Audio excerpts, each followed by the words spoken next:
Dear learners, today I'm going to take you through a case study which focuses on the mistakes HUL made in its strategy when major competition from Nirma first emerged in the 1970s and 1980s.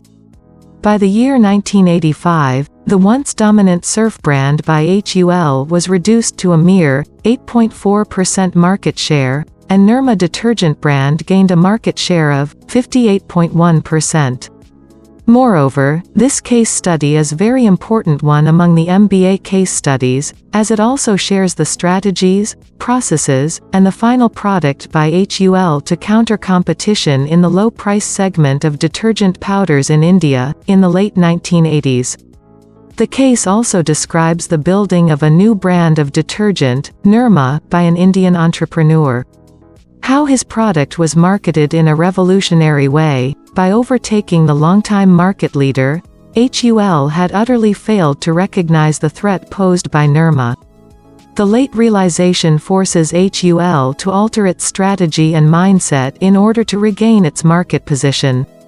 HUL's Surf, which was a high-class branded detergent, had the monopoly till the year 1987, unless a huge setback came to the company, when a low-cost detergent Nirma came into existence. Nirma mainly focused on the lower income group, which made it a regional brand, and soon the popularity of Surf started coming down. The case provides an excellent vehicle which is required to examine the key components of a marketing strategy. It also allows discussion on entrepreneurship, and how a new competitor can enter and dominate a market, by taking advantage of complacency in multinational companies, who rely on global brands that do not necessarily suit all markets. Even though it has been 4 decades now, this case provides valuable insights to students, researchers and management practitioners on brand positioning, marketing and new product development. Now, before moving to this video, I would like to make a small request to you. If you like this content, please like this video and share your views in the comment. It would indicate to me that I should continue to make more such kind of videos, and at the same time your feedback will help me to improve the quality of the content. Also, don't forget to subscribe to this YouTube channel, in order to get unlimited free access to my case study videos archive. Moreover, I have given some case study links and study materials in the description of this video. With that being said, let me take you into the detailed view of this case study. The decade of the 1970s was a significant one for Hindustan Lever Limited, when the giant and undisputed market leader in detergents, Surf, in India suffered significant losses at the hands of a new and small firm, Nirma Chemicals. In 1969, Karsanbhai Patel, a chemist at the Gujarat government's Department of Mining and Geology, manufactured phosphate-free synthetic detergent powder, and started selling it locally. The new yellow powder was priced at 3 rupees 50 paise per kilogram, at a time when HUL's Surf was priced at 15 rupees. Soon, there was a huge demand for Nirma in Gujarat. He started packing the formulation in a 10 by 10 feet room in his house. He packed his product in small pouches with neither colorful decorations nor designs. Every morning Patel got onto his bicycle and went from door to door selling his washing powder. Soon wholesalers and distributors from different neighborhoods, towns, cities and states of India started arriving at Patel's doorstep to buy and redistribute the powder. Patel named the powder as Nirma, after his daughter Nirupama. Patel took on no responsibility for delivery or distribution, but his product was soon available at every corner of India. Once Nirma arrived on the rural market, things changed for India's poor. Now they had an option. By 1977, Nirma was the second largest volume seller in the country. Nirma was the lowest priced branded washing powder available in grocery stores. The middle-class housewife was happy as she could now choose a lower-priced washing powder against Surf, which was beyond her budget. Nirma also had an impact on upper-middle-class and higher-income families, who chose Nirma for washing their inexpensive clothes. Despite this, no other company took Nirma seriously. The marketing gurus of the world believed that Nirma was a regional product that was seeing temporary success and that its bubble would soon burst. They predicted that at such a low sale price, the margins Patel was making per unit would not sustain his business for long. Moreover, HUL completely ignored Nirma and believed that it was no threat at all. HUL considered themselves a superior company with a superior brand, and there was a strong belief that the only clients worthwhile pursuing were the Indian middle class and elite. Since Nirma was not in their market segment, HUL did not consider them a threat. The general belief was that rural Indians were poor and the rural sector was too disorganized to bother with.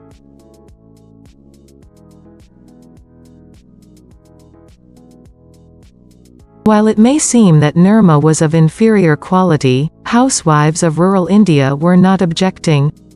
Patel's product was in high demand. At 1/3 the price, as long as Nirma washed almost as well as Surf, the consumers did not mind.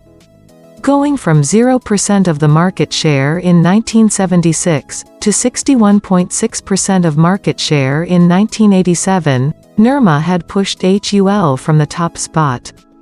At the same time, until 1989, Surf remained between 2.5 to 3.6 times as expensive as Nirma.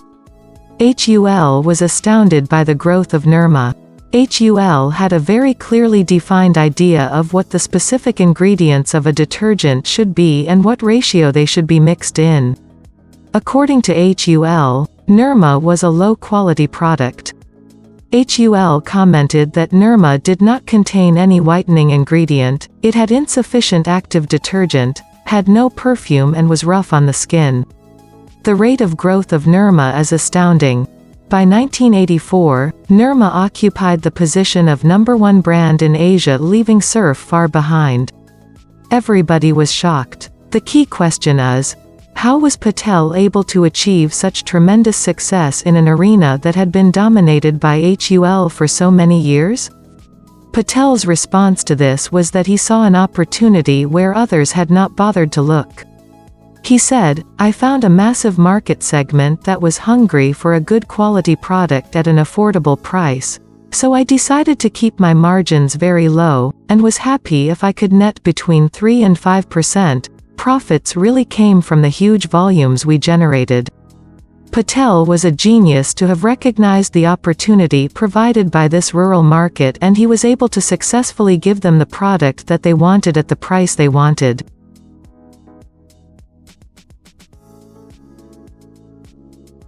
In 1986, Nirma started testing a new detergent bar that would be directly marketed as a challenge to Rin, HUL's leading and most profitable detergent bar at the time. At this point, HUL recognized that it was not just a question of Surf. Nirma was systematically undermining HUL's dominance in the industry. It was time for HUL to react. HUL introduced Wheel in 1986. In 1987, they operated Project Sting, which means Strategy to Inhibit Nirma's Growth. It was formed for top HUL managers to develop a strategy to inhibit the growth of Nirma and regain the leadership of the detergent industry. The first goal of Project Sting was to understand the Nirma business model and determine how Nirma had become so successful. Following this, HUL would have to evaluate its performance and rethink the HUL strategy in order to effectively compete with Nirma and also to overtake them. Entering rural India would be a costly experiment for HUL if the new product failed. However, if it were a success, Unilever would be the MNC that led the way into the Tier 3 market. This would give it an additional advantage in the other developing markets, where it did business. In fact, in creating Wheel, HUL also kept in mind that rural consumers would wash their clothes in rivers and other water bodies commonly used by village folk. So it ended up substantially reducing the amount of oil that Wheel contained, thereby making it as environmentally benign as possible. By 1989, Wheel became the second largest brand in India. By 1990, Wheel was larger than any other HUL brand in India. pushed by competition, and a changed business model, led to this success, not only in scale and reach, but also in revenues. It registered a 25% growth in profits between 1995 and 2000. Its market capitalization grew to $12 billion, an annual growth of 40%. By 2002, HUL and Nirma had equal market share of 38% each. HUL had risen from its 7% market share of 1987, and Nirma had fallen from its 61% market share during the same period. By 2010-11, Nirma's market share had fallen to 10%.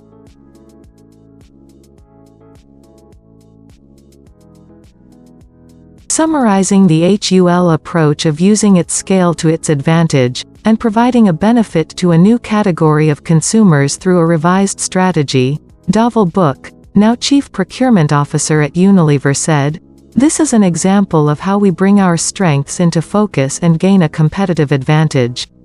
Initially, the feeling was that low-end detergents was not a market which could grow. We, HUL, already cover such a large market in the detergent area with Surf. So why go into that small low-end market?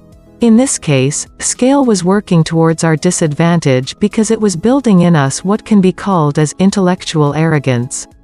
Later, when HUL was able to choose its scale, its technology and the speed in order to introduce Wheel as an alternative to Nirma in the low-end market, and the resources that we were able to focus on for this purpose, led to the result that we have a much larger market than Nirma. This exemplifies, in a way, how our scale can be a disadvantage as well as a huge advantage. Thank you so much for listening to this video. I hope this video might be informative for you. If you find this video useful, I would request you to like this video, and please do share your feedback regarding this video in the comment. It would mean a lot to me. Last but not the least, as mentioned earlier, do not forget to subscribe this YouTube channel for receiving updates about my upcoming case study videos. You can also write in the comment, if you would like me to make videos regarding any specific case studies that you have in your mind. Meanwhile, you can also have a check on my 5 Minutes Learning YouTube channel for getting access to hundreds of case study videos. Thanks a lot again, see you soon with another interesting case study video.